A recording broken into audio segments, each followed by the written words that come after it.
Hi there, I'm Islip Town Supervisor Angie Carpenter, welcoming you to this edition of Supervisor Spotlight.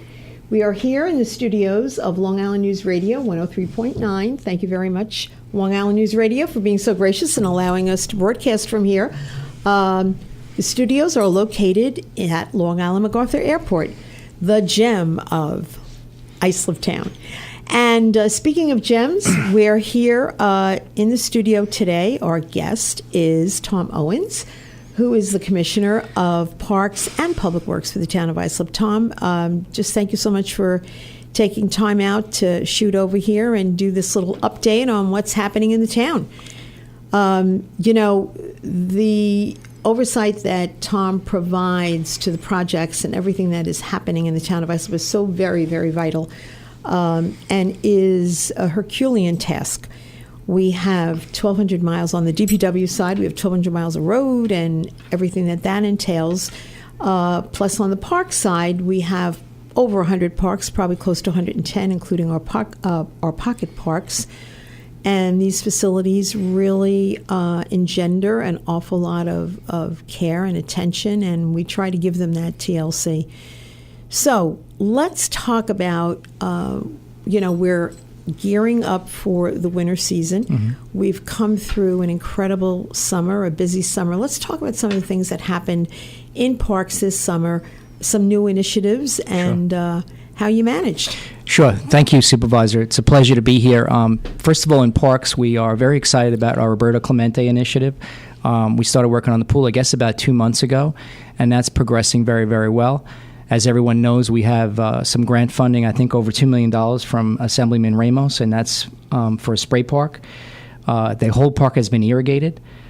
There's cameras throughout the whole park. We've improved the lighting, and I think the community is going to get a park probably better than they had prior mm-hmm. to that mishap. And I know you've been very engaged in that and very supportive both from a practical point of view and a financial point of view, so I appreciate that. Well, thank you. Thank you for your efforts and your team in parks. It's very interesting because when we reopened the park, certainly we were there many times checking things out before the opening.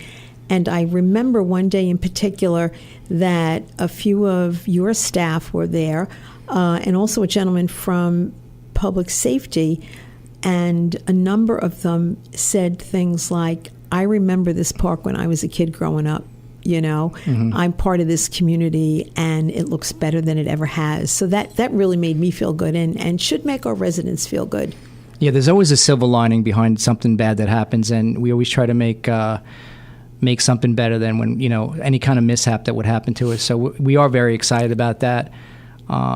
We've improved our marinas. We're excited that thanks to tremendous effort by you, Supervisor, and the town board, that we've finally passed our bonding to finish the bulkheading at the Bayshore Marina, which has been lingering for over 10 years. And it's a safety issue. It's a $4 million bond that will really protect that infrastructure. And then we'll be able to pave the parking lot. It's become such an awesome facility. We had our Sea Fest over there, which I know I was there with you. It was a tremendous success.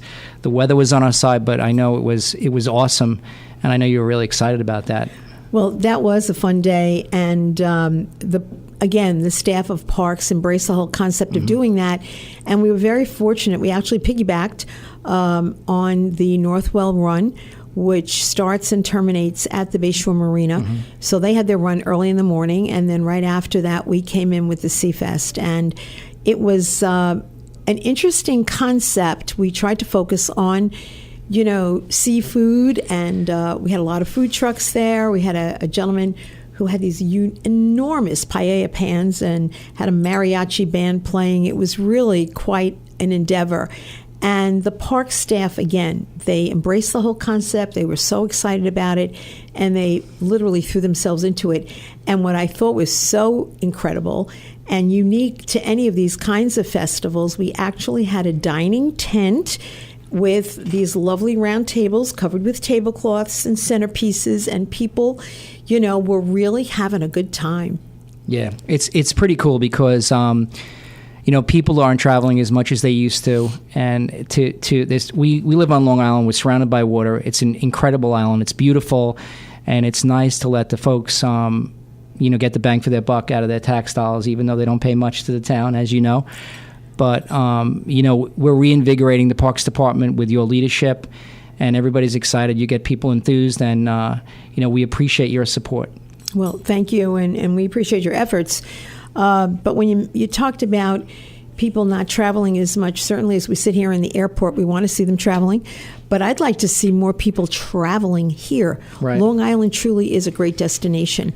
The LICVB, the Long Island Visit and Convention Bureau, has rebranded themselves, and they are trying to get across the idea that we are a vacation destination. Discover Long Island is their new name that they operate under. There was something in the paper just the other day about stay vacations this winter. There's so much to do here. And it was interesting to see that one of the local school districts is focusing on outdoor winter sports, snowshoeing, and the kinds of things that kids can do outdoors to keep engaged and exercising and not focused on their iPads or their iPhones. But there's a lot happening, and we offer a lot of those opportunities, and we are seeing people coming here. And with Frontier Airlines adding those flights and destinations in cities that we had not serviced before, like Miami and New Orleans and the west coast of Florida, and in the spring, Chicago and Atlanta, we're going to see more and more people coming here and using our parks and appreciating our parks. Yeah, and let's not forget that very important population too, as supervisor, the senior citizens. And we serve them on so many levels in the Parks Department.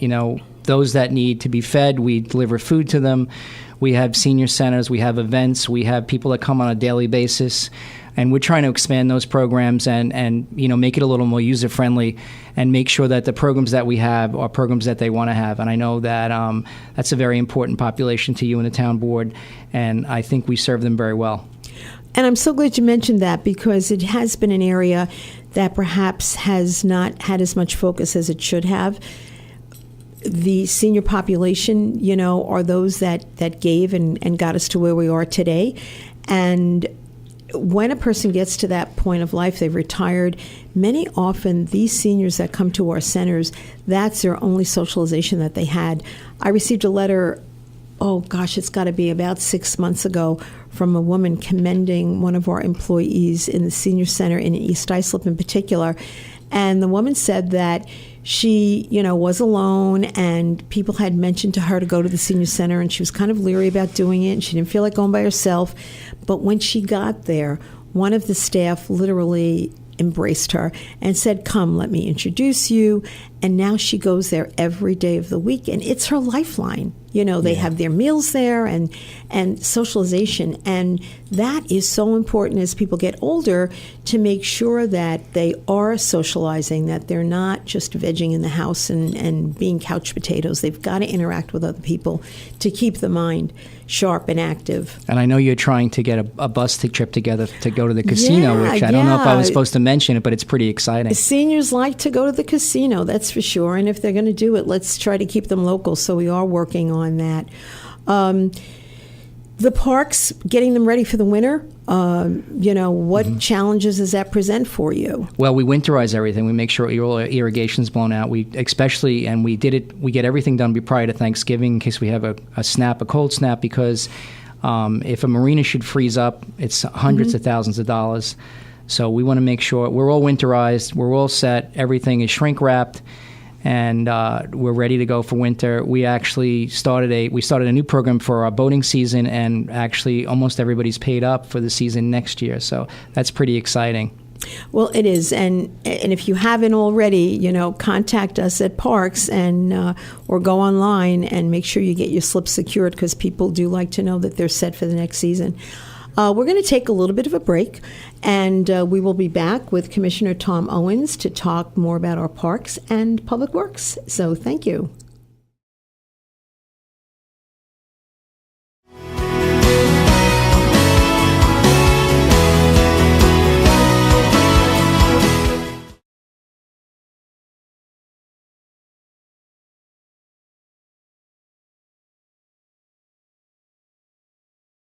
This is Town of Islip Supervisor Angie Carpenter. Welcome back to Supervisor Spotlight. In the studio here today, we have Tom Owens, who is the Commissioner of Parks and Public Works. We were talking a little bit about our parks in our earlier segment, and we have done a lot lately with addressing some of the infrastructure, some of our playgrounds. For many, many years, these things were not addressed. And we've made some progress, so share some of that for our viewers. This past year, this past calendar year, we've done 5 new playgrounds. We make sure that they're ADA compliant. They also have an autism component. We make sure that either it's like a wood chip surface or a rubber surface. We're moving away from the sand. And we're excited.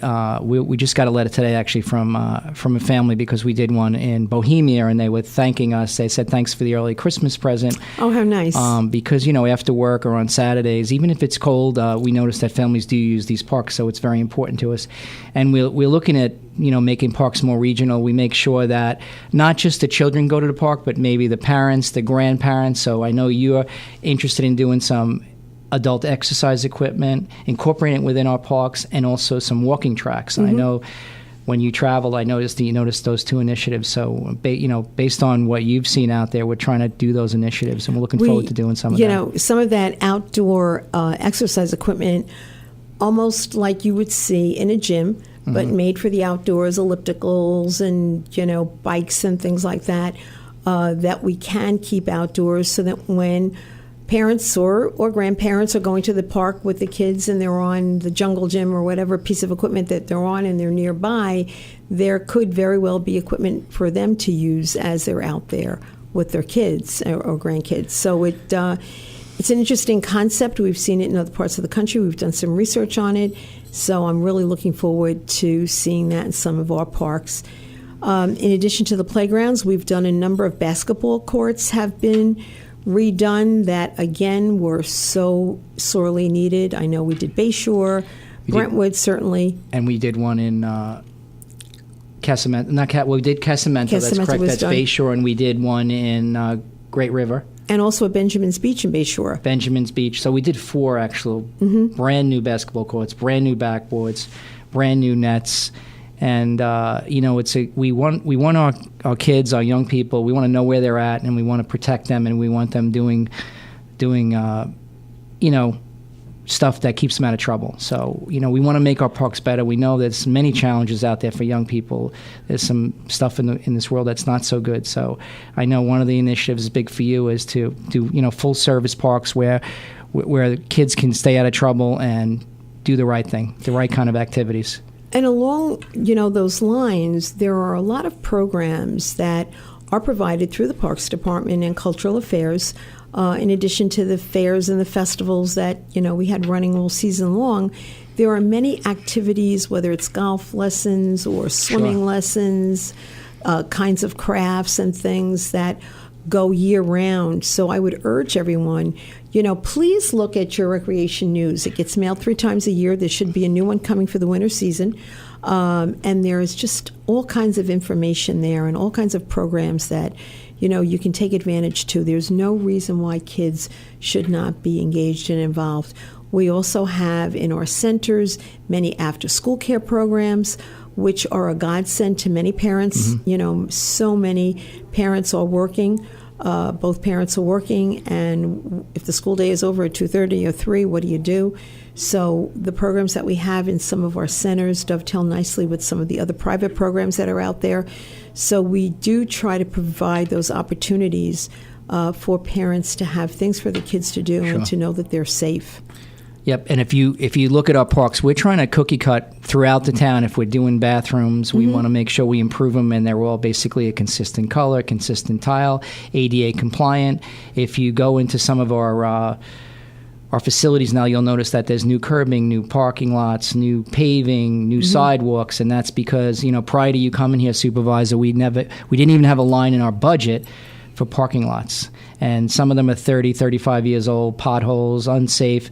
And that's a quality of life issue. It makes it safer for our seniors walking around, our kids walking around, bicyclists. So if you look, I know Ronkonkoma has been done, Bayport Beach has been done. We've done a lot of parking lots because of that new initiative, and it's good because it doesn't take away from our road paving, which I appreciate. So I appreciate that initiative. As I'm sitting here listening to you say that, and the folks out there who are listening on radio, watching us on TV are like, "Oh, really? Well, I know that my particular area hasn't been done." Mm-hmm. Please know that we are trying to do our best. We certainly can't do it all. These things cost a lot of money.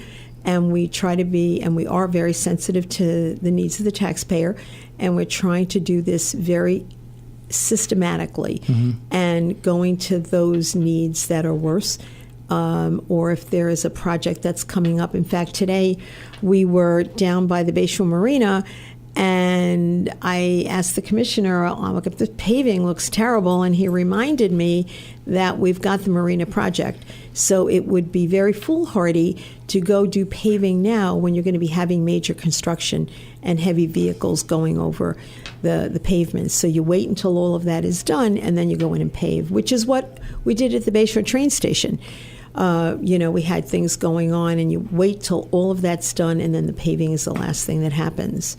Sure, and you get about, on the Northeast, you get about 10 years out of a roadway, 10 or 15. What a lot of people don't realize, a lot of people go to Florida and they see these beautiful roads, and it's frustrating for them. And they got to realize that we have hot and cold temperatures here, so it's always expanding and contracting. So that's a struggle we always got to deal with. But also being on the coast, our entire southern border of the town of Islip, again, the third largest town in the state of New York. Our entire southern border is on the water, either the bay or the ocean, and that does factor in. There's a lot more wear and tear when you've got salt air than there is otherwise. So that does too factor in. And if, as I said earlier, some of these things have not been done for years, and if you don't systematically do these kinds of maintenance projects and you let them go too long, then it's going to cost you more than it would have if you had systematically, kept up with things. Sure, you'd have to actually go in and reconstruct the entire parking lot. It's virtually 3 times the price.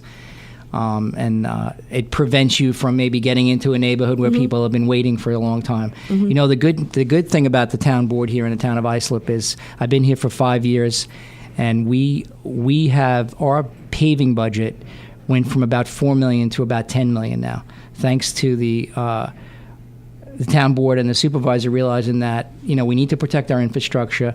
Money's cheap, and the town board doesn't interfere really with that process. We do the worst roads first. I do think that people are starting to see a difference. It is frustrating because it's a big quality of life issue, and certainly we wish we could pave every road in the town of Islip, but we ask people to be patient. We will get there, and we do have a system in place, and it's not a political system. So, hats off to the supervisor and the town board for not interfering with that process, quite frankly. Well, thank you, and I appreciate you mentioning that, and I'm particularly grateful that you mentioned the town board because they have been very supportive, and it's not easy. It really isn't easy. There's always someone there to second guess what you're doing, what your motives are, or why you're doing. But the town board, for the most part, has been very, very supportive. And, people reach out to them. They're out in the community.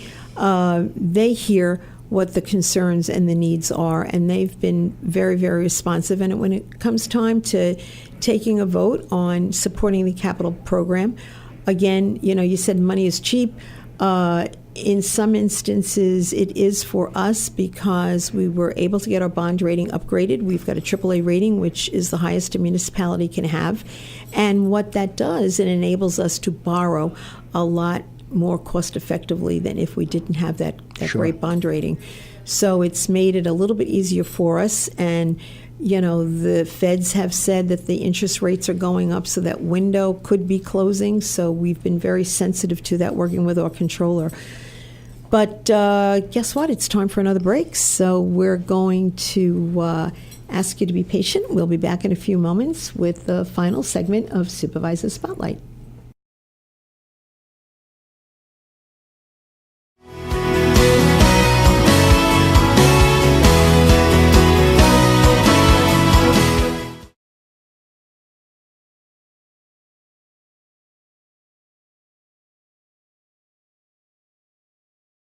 Hi there, it's Town of Islip Supervisor Angie Carpenter, welcome you back to this edition of Supervisor Spotlight here at the studios at Long Island MacArthur Airport, 103.9 Long Island News Radio. Thank you very much to the crew here and our ace engineer in the booth there. We appreciate your efforts. We have with us today Tom Owens, who is the Commissioner of Parks and Public Works, and we've talked a lot about our parks, so let's talk a little bit about Public Works. That is a huge, huge responsibility. The number of employees that you interact with and oversee and supervise, quite frankly, 1,200 miles of roads and everything that entails, our docks, our marinas, potholes and everything that comes along with the territory. So how do you address it all? Sure. Are there mornings that you go, oh my God, am I going to be able to do it today? Well, the key to this business, Angie, and I know you've been in government a long time, is we prepare for the worst and hope for the best.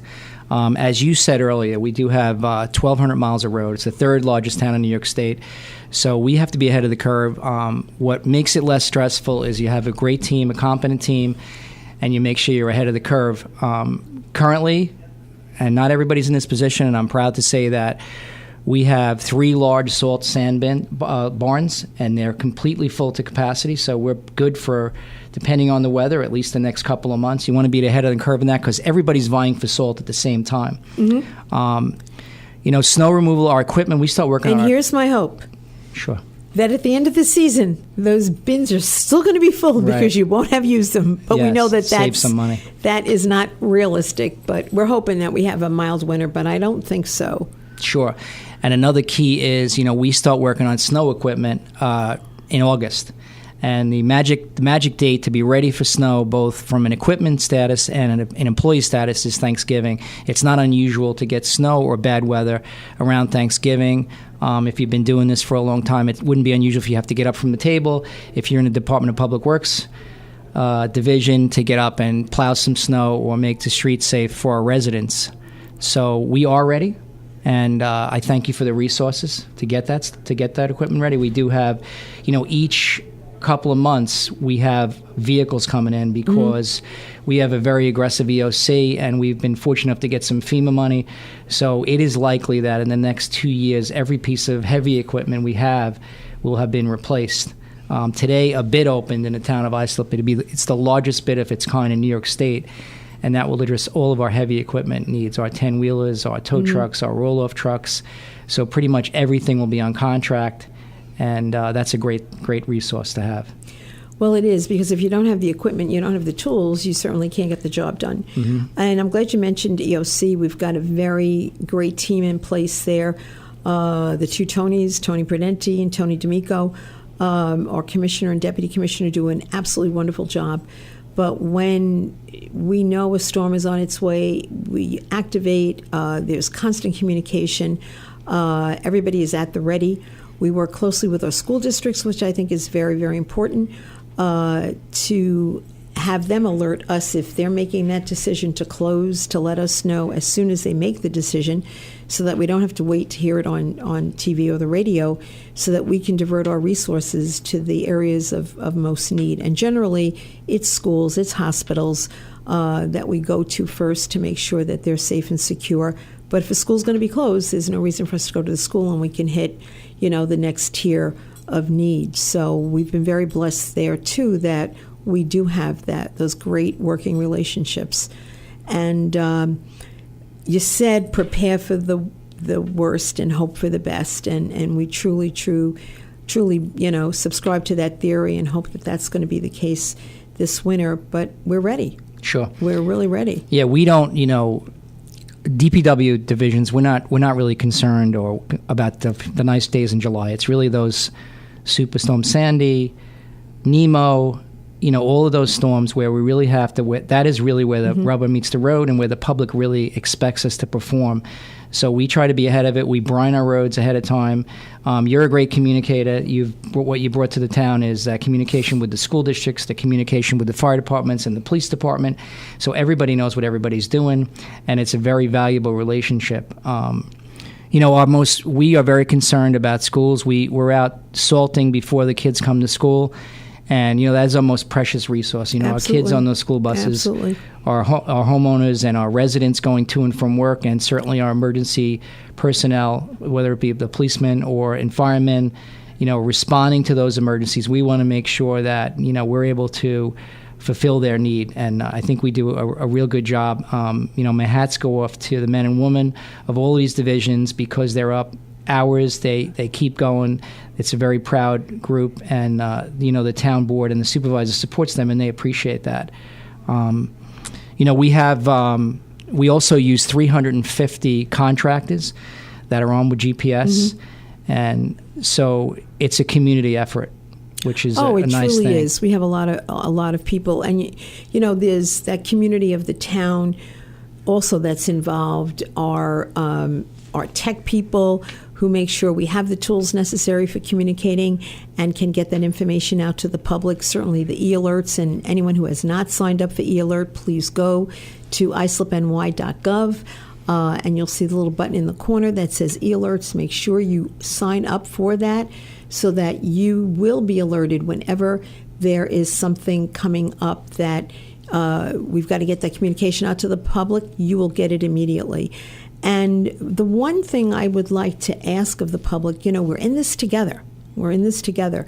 And when you hear, or when you get that e-alert, or you've checked it on the website and snow is coming, get your car off the road, because legally you are not allowed to have your car on the road. So this is a time where if you have to pull it up on the lawn, you're not going to be ticketed. You've got to get your vehicles off the road. It's a safety issue on a lot of levels, and also you are going to get a better product at the end when they come down to plow your road if the plow does not have to go around a vehicle that's out on the street, and it's not fair to your neighbors either. So please make sure that when you do know that snow is coming, that you get your cars off the road, because they will be out there ticketing. Because we do get people that get very frustrated and they say, if it's the law and I had to move mine, why is that guy got his car out there? So we will be aggressive, and as we have been in the past. Last year I can remember coming down the block and a woman was out front and she's chipping snow off her tires and digging her car out and everything. And I couldn't help but stop and roll down my window, and I said, if you had pulled your car onto your driveway, you wouldn't be having to do that right now. So, at the end of the day, it's easier for you too. So we ask, the public's indulgence to please, be a partner with us and do your part and keep the cars off the road.